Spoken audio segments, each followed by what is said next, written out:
veličinu skrit. U vlastitoj koži kit je bio fit. Danas problem naročit, gladan bio ili sit. Ne voli ga ribar Smit, bit je kitu il ne bit.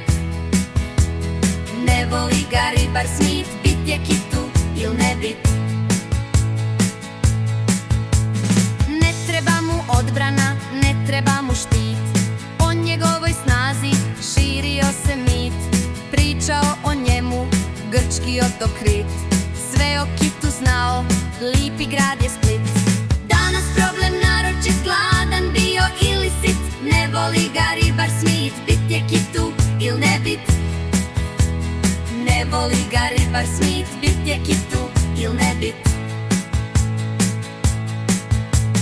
Glas kitove veže kao neka nit. Zajedno i snažno u tome je bit. Tu gdje život procvjeta, moćan kolorit. Oduvijek je plavi kit bio glavni hit. Danas problem naročit, gladan bio ili sit. Ne voli ga ribar Smit, bit je kitu il ne bit.